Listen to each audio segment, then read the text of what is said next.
Hey there, Sovereigns. Monica Grace from cardreadingqueen.com here. This topic is going to be called Adam, Eve, and the 6 core wounds of the original sin. I'm really excited about this topic. I've been planning to do some content around this for a while, so I'm just super excited to get into this. Before I do so, I want to make sure you know how to get and stay connected with me. And this is how you get free content and free updates from cardreadingqueen.com and myself, Monica Grace. So you can follow me on facebook.com/cardreadingqueen, cardreadingqueen.com/YouTube, instagram.com/cardreadingqueen, twitter.com/MonicaGraceCRQ, pinterest.com/cardreadingqueen, dailytwinsoul.tumblr.com, and linkedin.com/company/cardreadingqueen. So please follow me, please connect with me on these different platforms so that you can continue to receive free content and free updates. Additionally, if you find yourself interested or intrigued by any of the freebies that I mentioned in this content, you can find them all at cardreadingqueen.com/freebies. So there's a long list of all the freebies that I offer. Definitely go check that out. And everything is free, of course. You can sign up for the various freebies and we will send them to you in your email. All right, so let's get into this, this content about Adam, Eve, and the original, or the 6 core wounds of the original sin. So basically what we're going to be doing is looking at this core wound wheel. And as you can see, this we're looking at the bottom half of this, so the shadow side of this, where we have separation, and then we have 6 spokes of the wheel: control, abandonment, shame, rejection, betrayal, and injustice. And then it continues to fracture out from there. And this is just a partial wheel, so there's actually several more circles of this wheel in the larger framework. So, but I wanted to just show these for simplicity's sake and for this video.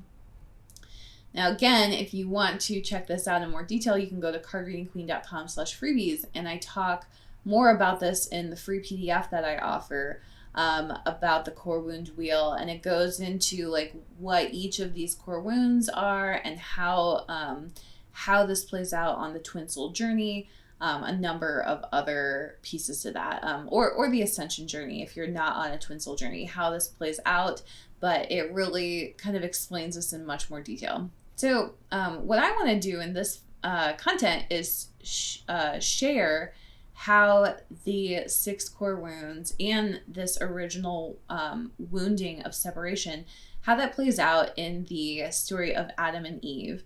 And so Adam and Eve as a story, it's a metaphor, right? It's the metaphor of how humanity was created. And there's some version of the Adam and Eve story across every major religion, every culture. And so I just wanted to share how, the story is there because it resonates with people. I just wanted to share, though, how this core wound wheel has been taken from that. So what is the original sin? I probably already given this away, but the original sin is separation. And so on the twin soul journey, you see that, and we talk a lot about separation and how it's the contrast to union. But the understanding there is really that union was our natural state with our creator. And so in the Adam and Eve story, that creator is specifically God. So I'm going to continue to use the word God from here on out, but you can use whatever creator you desire, whatever resonates with you. So that could be your higher power, could be God, could be Mother Nature, could be Source, Spirit, the universe. There's so many different names for that. So feel free to kind of insert whichever makes sense to you. I'm going to use God just because this is what the story metaphor uses. So in the Garden of Eden, Adam and Eve were in their natural state, they were in union with God. And through the story, they come into separation with God. And so a lot of people think that original sin is like evil or knowledge or something else. I believe that the original sin is separation. All right, so let's talk about the first core wound of control. Now, basically, in this story of Adam and Eve, they are not allowed to eat from the tree of knowledge. That is an edict sent down from God. God tells them, you can have any fruit in this whole entire garden, but do not eat from this one particular tree.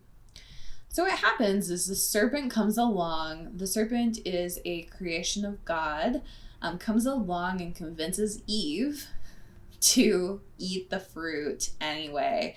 And he does this by sowing seeds of control. And let me get really specific about what those seeds are. So the first seed of control that he sows is, you will not die if you eat from this tree of knowledge. Because God says, don't eat from the tree of knowledge. You will then come to know death, and then you will have to experience it, basically, or it will become a part of your reality. So the serpent's like, no. If you eat from this tree, it's totally fine. You will not die, and you will also become like God. So the way it's said in the story, either become like God specifically or become like a God. Really same thing. And so this is control. And if you look at control, it's really a desire to be like God. And you can see this across everything. So I'll kind of explain that. So like, if you are feeling the core wound of control, maybe you want to escape death or avoid death. Probably want to find security, find safety, create through force, bypass divine timing. And so basically, and as I'm saying these, you may see like, oh yeah, like when I've been in a controlling place, like it's definitely fallen under one of these categories where I wanted to create something, but I was trying to control how it got created, or I was trying to create something through force, or, I was trying to bypass divine timing, whatever it was. So the antidote to this, and really, if you look at control as like or if you look at wounding as the distortion, there's always going to be a divine alternative. So if you want to shift to the divine out of control, the distorted control, you can shift to the divine surrender. Let's continue the story. So we're going to go to abandonment. All right, so what happens in Adam and Eve's story is that Eve checks out the fruit and she finds herself desiring it. So she wants to eat this fruit. She decides to eat it, and in doing so, she abandons herself, and she also abandons God, her creator. So then she offers the fruit to Adam, who also decides to eat it. And he likewise abandons himself and God.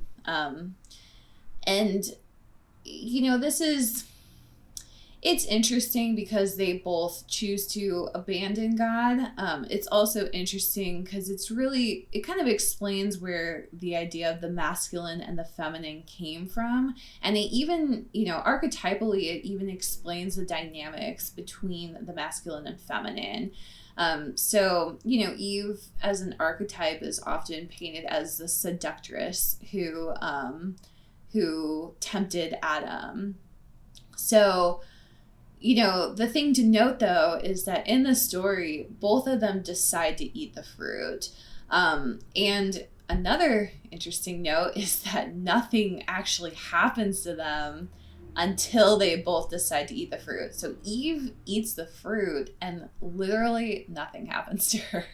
It's not till Adam also chooses to eat the fruit that this thing happens to them together. So kind of representative of the twin soul journey and the masculine and feminine, which is that they made the core choice together. So I think that's really important. And this really, I don't want to get into it in this content, but it really plays into the inner union framework. And particularly one of the one of the dynamics that I talk about there, which is that, it's this dynamic of the distorted feminine being the seductress and the distorted masculine being in a place of blame.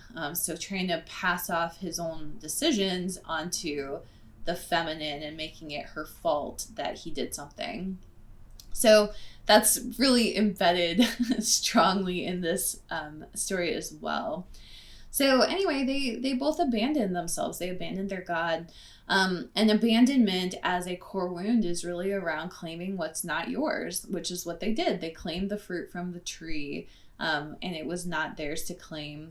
And so abandonment, it can come out as fear of missing out, FOMO. It can come out as seduction, abandoning your own intuition and knowing. So this is what Eve did when she trusted the serpent over her own understanding.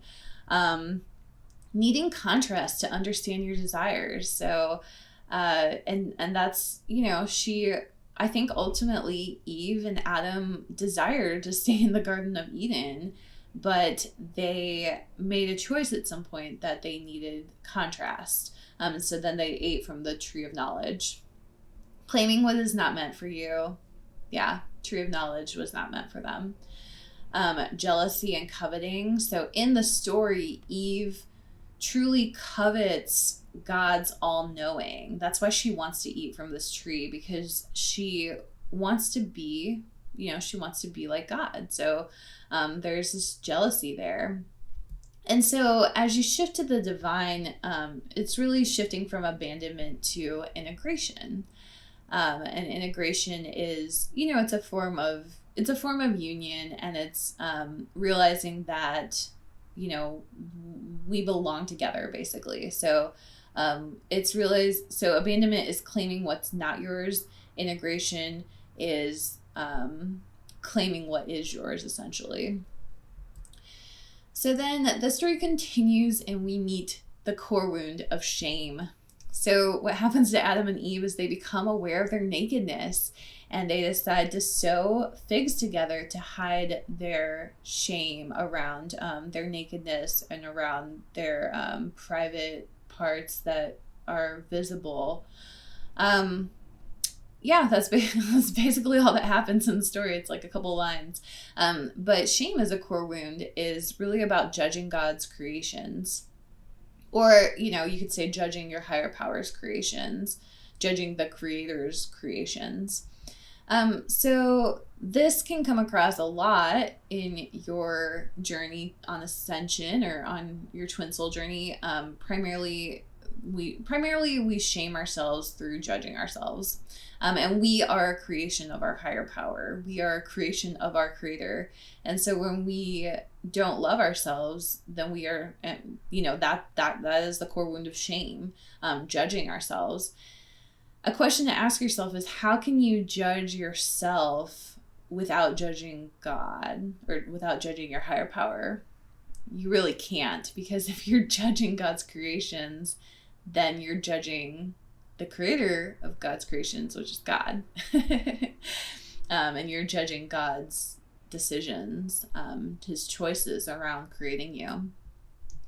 So this can also be labeling things or people, taking on an event or label as your identity. So let's say you are, let's say you trip over things a lot.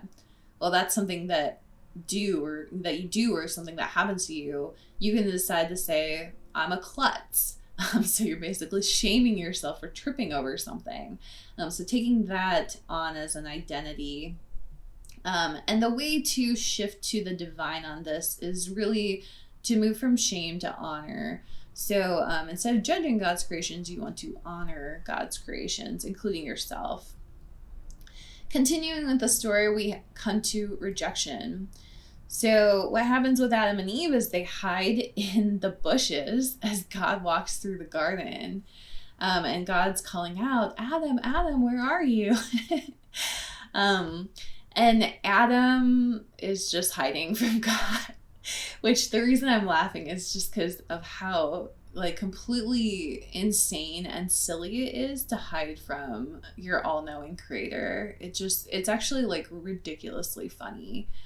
So basically they reject God, their creator and higher power. And of course he still knows where they are. Like he's not tricked by their hiding at all. He's like totally aware of where they are, and is like, it's interesting because he gives them, like he knows where they are. He's like right there at the bush, kind of like knowing that they're hiding behind it and calling out to them, like, where art thou? And they, you know, he's really compassionate to them. He lets them come out at, you know, he doesn't like run into the bush and like grab them and drag them out. He continues to prod them until they reveal themselves. So that's a lesson for you if you're experiencing rejection on your twin soul journey. So rejection is running and or hiding from what is yours. So, you know, Adam and Eve tried to reject God, but God was theirs. He was always theirs and they were always his. So running and or hiding from what is yours comes across in avoidance, denial, running, chasing, the runner-chaser dynamic. I don't know if you guys are experiencing this or have experienced this before in your twin soul journey, but I'm gonna guess yes, because we have a whole dynamic that talks about it. So yeah, the runner-chaser dynamic, it's really just the core wound of rejection. And it's very, when you think about it in the context of Adam and Eve, it's like quite silly. And the way God handles it is really impressive. It's something to model for yourself in your journey. So moving from rejection to the divine is really around acceptance. So, you know, Adam and Eve, they had to accept that God was theirs and they were God's. And so then they do eventually reveal themselves to God. So now we get to betrayal. And what happens is that when God asks Adam and Eve what happened, they choose to blame. So they go into a cycle of blame, a story of blame. So first Adam betrays Eve, and then Adam also blames God for giving him Eve. So he basically says, I ate the fruit because Eve gave it to me. And he says, and he doesn't just say Eve, he says, I ate the fruit because this woman that you created for me tempted me with it. So he's choosing to betray his twin soul, basically. He's choosing to betray Eve. And in doing so, he's also betraying God, because he's pointing out, like, look, you're the one who gave this woman to me, and now she's tempted me. And so this is a very common story for the masculine, and it really explains explains through metaphor why when you betray your twin soul, you are betraying God, and why that's the same thing. So he goes and betrays God in this way. So then Eve then betrays the serpent. And remember what I said earlier, the serpent is God's creation. So Eve is doing the same exact thing. So Adam tries to blame Eve. Eve then tries to blame the serpent. And at the end of the day, they're all blaming God. Because who created the serpent? Who put the serpent in the garden? It's all just, all the blame is just going back to God right now. So basically betrayal, blaming God's creations for your choices. It's a lot to do with blame. And so, in this particular story, the masculine feels like the feminine seduced him, while the feminine feels like the masculine blamed her. And this may be sounding very familiar to you on your twin soul journey. So blame, lack of responsibility for your own choices. Shifting to the divine around betrayal comes through devotion. So instead of blaming God's creations for your choices, it's really a devotion to God's creations. And devotion, it's another word for loyalty. So you could use loyalty in place of devotion. I chose devotion for the framework because I just thought it had a slightly different connotation, but it's basically this idea of loyalty. So if Adam were being loyal to Eve at that time, he would have said, God, we chose to eat this fruit, and he would not have sold Eve under the bus. And then the last core wound is injustice. So what happens to Adam and Eve is God punishes them. So he casts them out of the Garden of Eden, and now they must labor for their food. And this is, he talks about this and how they have to plant food now and grab it. Like, they don't have these beautiful trees. He gives them kind of like this harsh dirt that they have to labor on in order to feed themselves and in order to meet their basic needs. He also casts them away from the tree of life. And this tree of life is what keeps them from dying. It keeps them everlasting, gives them their immortality. And so as he casts them away from the tree of life, it's a pretty harsh injustice because they don't, although the fruit did not kill them immediately, they now have and will experience eventual death for their choices. So they really have been cast out of heaven in this way. And so, God also puts up gates and puts angels there so that you can't enter the Garden of Eden again.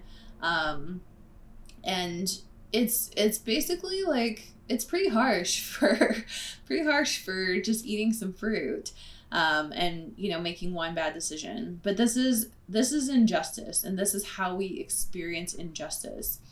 Injustice is basically believing and buying into the illusion of time and space.